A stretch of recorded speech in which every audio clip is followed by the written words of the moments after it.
Hello student, नमस्ते। कैसे हैं?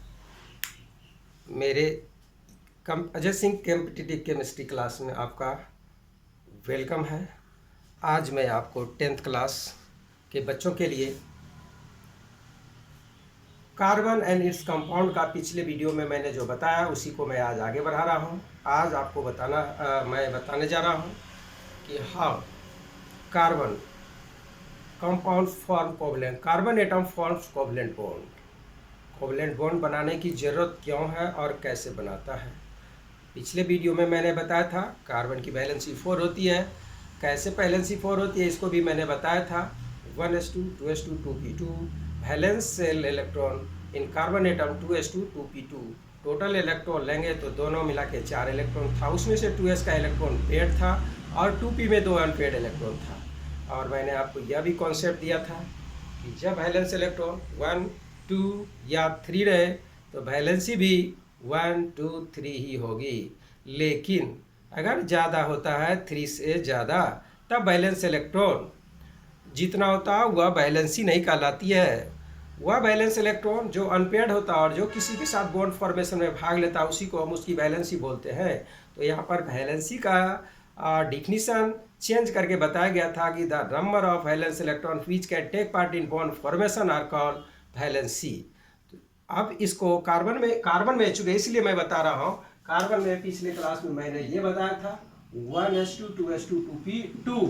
अब ये हो गया बैलेंस है, इसका बोल रहे थे ऑर्बिटल डायग्राम लिखने के लिए और ये लिख के भी बताए थे आपको। अब देखिए 1s2 2s2 if valence electron are be more than 3 then number of unpaired electron will be valency because unpaired electron can take part in bond formation, paired electron will not take part in bond formation. In this structure we see that carbon have 2s2 electron in pair, that means यह paired electron bond formation में भाग नहीं लेगा। इसलिए यह क्या करता है, एक्साइटेड स्टेट में एक इलेक्ट्रॉन यहाँ पर आ जाता है, तब टोटल इलेक्ट्रॉन अब हो गया इसके वैलेंस सेल में कितना 4 3p में और एक s में। इसके लिए मैंने जनरल इलेक्ट्रॉनिक कॉन्फ़िगरेशन डिस्कस किया था कल ns2 np2। ठीक है, अब आपको मैं बताने जा रहा हूँ आखिर ऐसा क्यों करता है। तो नेचर में देखा गया है कि वैलेंसी किसको बोलते हैं, केमिकल रिएक्शन किसे कहते हैं, सबका जवाब एक ही है कि the atoms of an element have tendency to find their octet structure just like nearest inert gas। कह रहा इसके मतलब आसपास में, मतलब कार्बन का एटॉमिक नंबर 6 है तो यह अपने यहाँ पर देखिए एक स्ट्रक्चर है नियोन, एक एलिमेंट है, इसका एटॉमिक नंबर 10 होता है और इसका जब हम इलेक्ट्रॉनिक कॉन्फ़िगरेशन पर विचार करें यह हो जाता है 1s2 2s2 और 2p6। और इसका जब ऑर्बिटल डायग्राम लिखेंगे तो आपको पूरा कॉन्सेप्ट क्लियर हो जाएगा कोई एलिमेंट क्यों रिएक्शन करता है और क्यों नहीं रिएक्शन करता है। इसी पर मैं आज चर्चा करूंगा और कोवलेंट बॉन्ड क्यों बनाता है। देखिए कार्बन के पास 4 इलेक्ट्रॉन है अनपेयर्ड एक्साइटेड स्टेट में और यहाँ पर नियोन के पास कितना इलेक्ट्रॉन है 10 इलेक्ट्रॉन है, लेकिन वैलेंस सेल में इसके पास 8 इलेक्ट्रॉन है और सभी पेयर्ड है। पेयर्ड होने का मतलब अब इसमें कहीं पर भी कोई भी इलेक्ट्रॉन ना किसी से इलेक्ट्रॉन ले सकता है ना किसी को इलेक्ट्रॉन दे सकता है। That means it is stable. Stable का मतलब ना किसी के साथ रिएक्ट कर सकता है, ना फ्रेंडशिप, ना दोस्ती, ना कुछ नहीं, मतलब किसी भी केमिकल और फिजिकल रिएजेंट से इसका इंटरेक्शन नहीं होगा। इसीलिए इसको बोला जाता है इनर्ट गैस और नोबल गैस। अब मैं ये बताना चाहता हूं तो कार्बन का इससे क्या रिलेशन है, आप इसको देखते रहिए पता चलेगा। कार्बन के पास 4 इलेक्ट्रॉन और ये होना चाहता है किसके जैसा, और ये देखिए इसमें होना चाहिए 2 इलेक्ट्रॉन है, एक इलेक्ट्रॉन।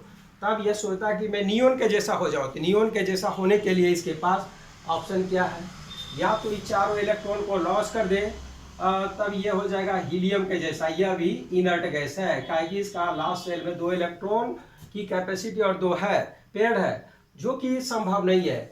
एक छोटा हीलियम कार्बन से 4 इलेक्ट्रॉन निकालना इसके बस की बात नहीं है, बहुत एनर्जी की जरूरत होगी और ये बहुत ही एडवर्स कंडीशन हो जाएगी, इसलिए संभव नहीं है, निकालना संभव नहीं है। आगे पढ़ेंगे आयोनाइजेशन एनर्जी पीरियोडिक टेबल में, उसमें पता चलेगा।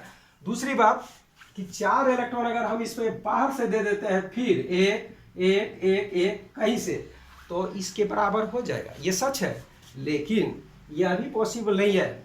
जैसे आपको एक कैपेसिटी है, देखिए इस जितना इलेक्ट्रॉन है इसको कंट्रोल करने के लिए जितना इलेक्ट्रॉन होता है उतना यहाँ प्रोटॉन होता है न्यूक्लियस में।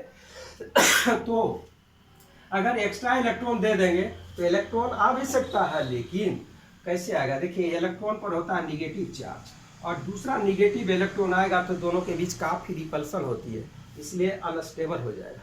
अगर बाय फोर्सली आप इसमें शिफ्ट करवा देते हैं फिर भी यह रह नहीं पाएगा, चूंकि इसको कंट्रोल करने वाला 6 प्रोटॉन है और आपके पास इलेक्ट्रॉन हो रही है। अगर आउटर साइड से इसमें इलेक्ट्रॉनिक एंट्री करवाया जाता है बाय फोर्सली तो इलेक्ट्रॉन हो जाएगा टोटल कितना? 10।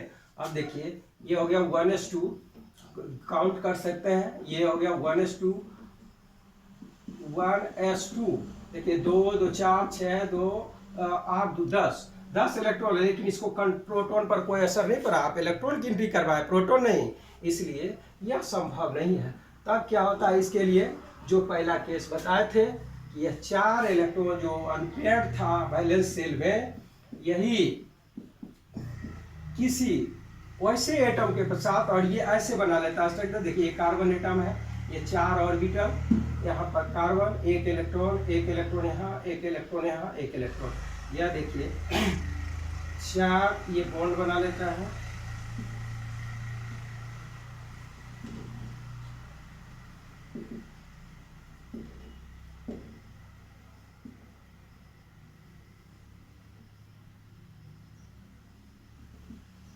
देखिए ये टेट्राहेड्रल बनाता है, समझ गए? टेट्राहेड्रल स्ट्रक्चर, और इस सब के बीच ये टेट्राहेड्रल कार्बन बना लेता है, मतलब 4 इसका पहले ऐसे ये से ऑर्बिटल, इसी को बोलते हैं जो लॉब है, ये 4 वो लॉब बना लेता है।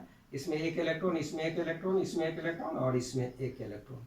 यह 4 अनपेयर्ड इलेक्ट्रॉन किसी भी इसके जैसा जो एलिमेंट है जिसके लास्ट सेल में एक इलेक्ट्रॉन हो, या कार्बन दूसरे कार्बन एटम से शेयरिंग करके अपने चारों तरफ 8 इलेक्ट्रॉन कर लेता है, तो यह नियरेस्ट इनर्ट गैस के जैसा स्ट्रक्चर फाइंड कर लेता है। तो आपको बताना है यहाँ पर हाउ, कि मतलब कैसे, तो बोलना है कि by sharing carbon atom form covalent bond and why, क्यों? तो बताना है कि to find their octet structure just like nearest inert gas carbon have tendency to form covalent bond. यहाँ पर मैं आपको बता देना चाहता हूँ थोड़ा सा इनर्ट गैस के विषय में। अभी तक जो प्रकृति में पाया गया है, नेचर में जितने एलिमेंट, उसमें से देखिए हीलियम, इसका इलेक्ट्रॉनिक कॉन्फ़िगरेशन लिखेगा 1s2 और ये हो जाता है, इसके पास 2 इलेक्ट्रॉन है। देखिए 1s2 ये पूरा कंप्लीट है। दूसरा है नियोन, इसका इलेक्ट्रॉनिक कॉन्फ़िगरेशन 2s8, तो ये इसके लास्ट सेल में 8 है, मतलब पूरा भरा हुआ। तीसरा है आर्गन, बोलते हैं इसको, आर्गन का 18 होता है, इसका इलेक्ट्रॉनिक कॉन्फ़िगरेशन 288 18, सबके लास्ट सेल में देखिए 18 इलेक्ट्रॉन है। उसके बाद आता है आपका क्रिप्टन, ये 36 होती है, 2 8 18 और 8, देखिए 2 और 8 10 हो गया, और 10 18 28 और 8 36। दूसरा आपको आना है, एक होता है जियनोन, इसको पढ़ने के लिए भी आप सीखेंगे जियनोन, समझ गए? जियनोन, इसका एटॉमिक नंबर होता है 36, ये लिखेंगे 2 8 18 2 8 18, सॉरी ये 54 होता है, 2 8 18 18 एंड 8। देखिए ये हो गया 10 28 और 28, ये 18 46 और 8, ये हो गया आपका 54। अब आपको एक है, इसको बोलते हैं रेडॉन, ये हो गया आरएन, इसका एटॉमिक नंबर होता है 86, समझ गए? और इसका एटॉमिक नंबर आपको लिखने के लिए इलेक्ट्रॉनिक कॉन्फ़िगरेशन लिख के मैं बता दे रहा हूँ। इसके लास्ट सेल में भी 8 ही होता है, तो आप इसको लिखेंगे 2 8 18 32 18 एंड 8। देखिए 2 8 18 32 18 एंड 8, ये 86 हो जाता है। मेरा कहने का मतलब लास्ट सेल में, सबके लास्ट सेल में 8 इलेक्ट्रॉन है। तो नेचर के जितने सभी एलिमेंट हैं सब इसी को फॉलो करता है कि मैं इनर्ट गैस के जैसा अपना आउटर मोस्ट शेल बना लूँ तो कैसे बनाएंगे, इसका तरीका है by loss of electron, by gain of electron, by sharing of electron. तो आपको मैं फाइनली बताना चाहता हूँ कि कार्बन एटम, आपका टॉपिक यही है आज का कि how carbon atom form covalent bond. तो आपको बताना होगा कि कार्बन एटम है 4 valence electron because in excited state carbon have 4 unpaired electron. These 4 unpaired electron of valence shell of carbon atom will take part in sharing of other same atoms or different elements to form a covalent bond and make a stable electronic configuration of their valence shell just like in inert gas. तो इसके नज़दीक में nearest inert gas है helium, neon. तो neon के जैसा यह configuration find कर लेता है। इसी के आधार पर अब इसका डिफरेंट तरह का आप पढ़ेंगे, मैं आपको अगले वीडियो में बताऊंगा। Thank you.